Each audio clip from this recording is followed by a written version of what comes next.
Ezra chapter 1. Josiah kept the Passover to his Lord in Jerusalem. He sacrificed the paschal lamb on the 14th day of the first month. He then placed the priests in the Lord's temple according to their divisions, clothed in their vestments. He told the Levites, Israel's servants in the temple, to sanctify themselves to the Lord and to place the holy ark of the Lord in the house that King Solomon, son of David, had built. For he said, "No longer will you carry the ark upon your shoulders. Now serve the Lord your God and heal his people Israel. Prepare yourselves according to your families and tribes, according to the writing of King David of Israel and the magnificence of Solomon his son. Stand in the temple in your proper order before your brothers, the children of Israel, and according to the office of your paternal families, the Levites. Sacrifice the paschal lamb, prepare the sacrifices for your brothers, and keep the Passover according to the Lord's commandment given to Moses." Josiah gave 30,000 lambs and kids and 3,000 calves to the people who were present. These were given from the king's possessions to the people, to the priests and to the Levites, as he promised. Hilkiah, Zechariah, and Jehiel, the overseers of the temple, gave the priests 2,600 sheep and 300 calves for Passover. Jeconiah, Shemaiah, and Nathaniel, his brother, and Hashabiah, Ochiel, and Joram, high-ranking officers, gave the Levites 5,000 sheep and 700 calves for Passover. This is what happened. The priests and Levites stood in their proper order before the people, holding the unleavened bread according to the tribes and the governors of their paternal families, to present the offering to the Lord, as was written in the book of Moses. This was done in the morning. They roasted the paschal lamb with fire, as was fitting, and the sacrifices were boiled in copper pots and pans, providing a fragrant aroma. They were then carried out to all the people. After this was done, they prepared the paschal lamb for themselves and for the priests, their brothers, the sons of Aaron. For the priests offered the fat until late, and the Levites prepared it for themselves and for the priests, their brothers, the sons of Aaron. The temple singers, the sons of Asaph, were also in their proper place according to their appointed order, made by David, along with Asaph, Zechariah, and Edinus, who belonged to the king's entourage. Moreover, the gatekeepers from each gate were not to leave their posts, for their brothers, the Levites, prepared the paschal lamb for them. So, the things concerning the sacrifices were completed on that day. They kept the Passover and offered sacrifices on the altar of the Lord, according to the command of King Josiah. Thus, the children of Israel who were present at that time kept Passover, as well as the Feast of Unleavened Bread, for 7 days. From the times of Samuel the prophet, there was no Passover kept in Israel such as this. No king in Israel ever kept such a Passover as Josiah did, along with the Levites, the Jews, and all Israel who were present and living in Jerusalem. This Passover was kept in the 18th year of Josiah's reign.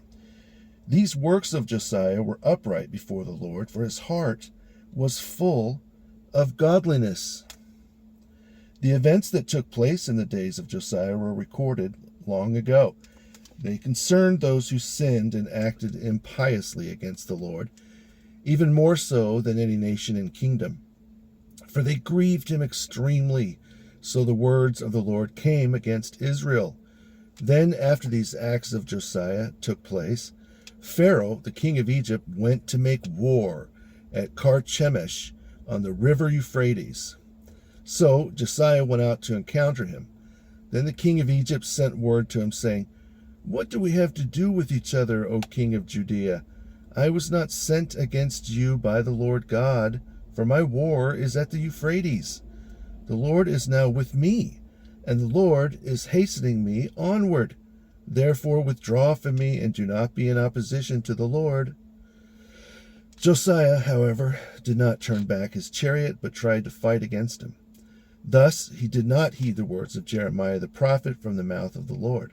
Rather, he engaged Pharaoh in battle on the plain of Megiddo, and his commanders came down against Josiah. Then the king told his servants, "Remove me from the fight, for I am badly wounded." Thus his servants immediately withdrew him from the line of battle. They mounted him on his second chariot and brought him back to Jerusalem, where he died.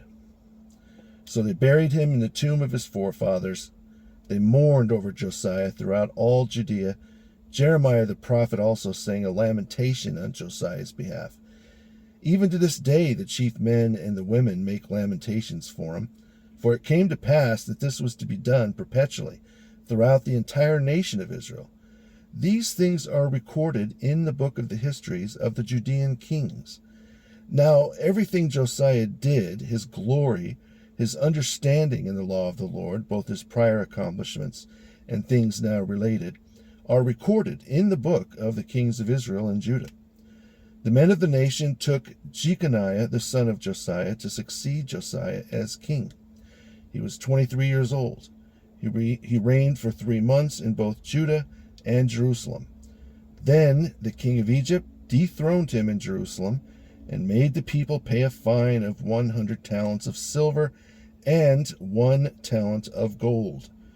The king of Egypt then appointed Jehoiakim, his brother, as king of Judah and Jerusalem. Jehoiakim put the people of high status in prison, then arrested his brother Zarius and brought him up from Egypt. Now Jehoiakim was 25 years old when he became king of Judea and Jerusalem, but he did evil before the Lord. So Nebuchadnezzar, the king of Babylon, came up against him, bound him with a copper chain, and led him away by force to Babylon. Nebuchadnezzar also took some of the Lord's holy vessels and carried them away and placed them in his temple in Babylon. Now the things written about Jehoiakim, his uncleanness and ungodliness, are described in the Chronicles of the Kings. Then his son Jehoiakim reigned in his place, for he was appointed king when he was 18 years old. He reigned 3 months and 10 days in Jerusalem and did evil before the Lord. After a year, Nebuchadnezzar sent and deported him to Babylon, together with the holy vessels of the Lord. Then he appointed Zedekiah king of Judea and Jerusalem. Zedekiah was 21 years old, and he reigned for 11 years. He also did evil before the Lord, and did not respect the words from the mouth of the Lord, spoken to him by Jeremiah the prophet. Although King Nebuchadnezzar made him swear in the Lord's name, he swore falsely and revolted. He became stiff-necked, hardened his heart, and transgressed the laws of the Lord God of Israel. Even the chief leaders of the people and the priests acted in many ungodly and lawless ways, surpassing all the uncleanness of all the nations. They even defiled the Lord's temple, which he had sanctified in Jerusalem. Now the God of their fathers sent to call them back through his angel, so as to spare them and his dwelling place.